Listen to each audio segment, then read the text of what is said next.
Hi everyone, this is Adam from Recreation Services, and today as part of the Building with Bands program, I want to talk about the differences between bands and cables and free weights like dumbbells or barbells. So they do have a lot of similarities in the sense that they all provide resistance, they all allow you to move in a free range of motion for the most part. They allow different speed of motion, so if you want to do something fast or work more for speed and power, all of those options are available. And they all allow progressive increase in load, whether it's by grabbing a bigger dumbbell or a heavier band or adding a plate to the weight stack or something like that. But there are some key differences that I want to talk about today that make bands maybe a little easier to or a little better to use in some situations. One of the key factors to consider when using dumbbells and other free weight is that dumbbells operate against gravity. So you're lifting the dumbbell against gravity in some way or another, and you're really just manipulating your body to do this movement, right? So sometimes you need to be in a specific body position to use a dumbbell effectively. For example, a trunk rotation. So if I'm holding a dumbbell here and I'm rotating my trunk, I'm not really getting resistance towards trunk rotation. I'm feeling it more in my shoulders and my arms because I have to hold this weight up against gravity, but I'm not really feeling it in trunk rotation. So to feel any sort of resistance in my core, I would need to be horizontal some way and then rotating against gravity that way. So a lot of times you have to manipulate your body position and it can be a little limiting. Cables are kind of a happy medium that way, where now I can manipulate the starting point of the cable of the handle here. So now I can stand and say rotate against the weight stack, and I do feel resistance in my rotation. However, the weight stack is still working against gravity. I can just kind of manipulate the line of pull here. Where bands do the same thing, I can anchor it at some level, and then I can, as I go through rotation, I'm still pulling against the resistance of the band. And this kind of leads me to my next point. So what's the difference between pulling a cable from chest height to pulling from a band from chest height? Free weights like dumbbells and cables operate in a variable resistance pattern, where bands are in a linear resistance pattern. So what that means is the bands get progressively harder as I go through my range of motion. So as I go through my range of motion, the band stretches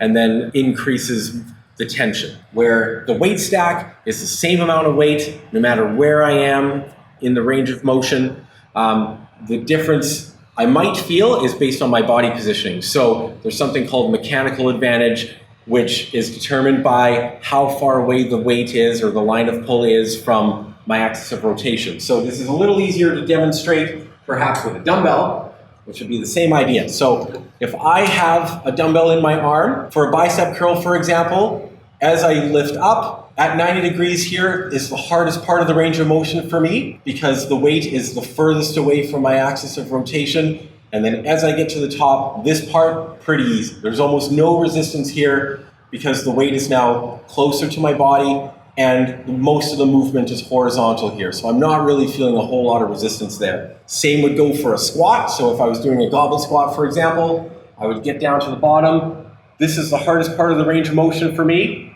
because my muscles are at a stretch. The weight is far ahead of my hips. And as I get to this top part of the range of motion, easy.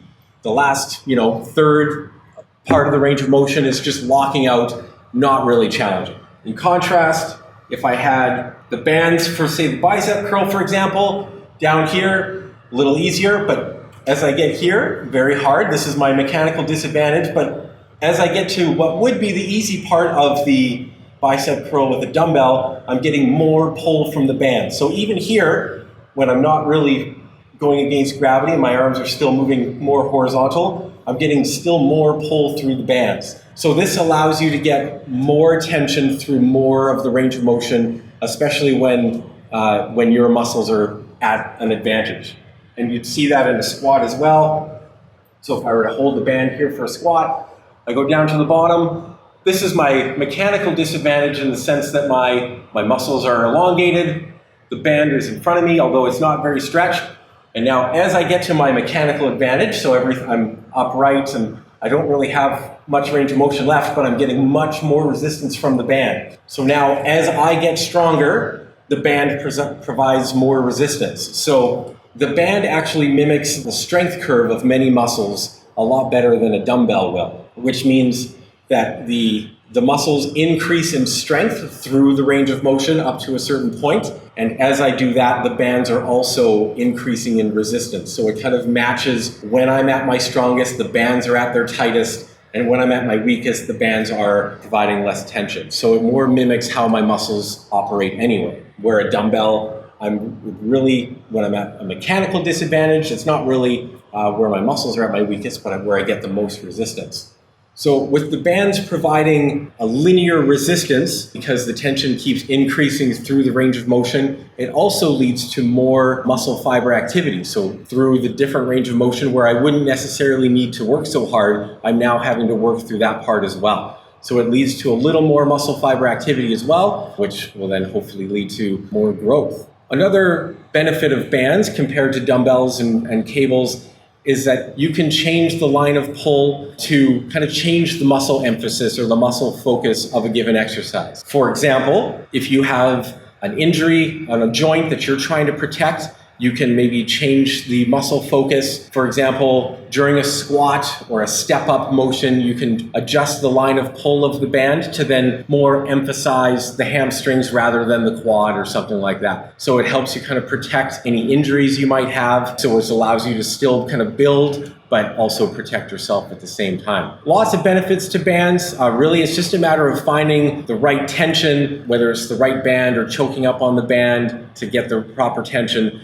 And then you can really simulate almost anything you could do with free weight and get the same benefits and maybe even more, like we said, based on strength curves and stuff like that. So play around with different exercises with bands and hopefully gives you a little more option to get creative at home. Good luck.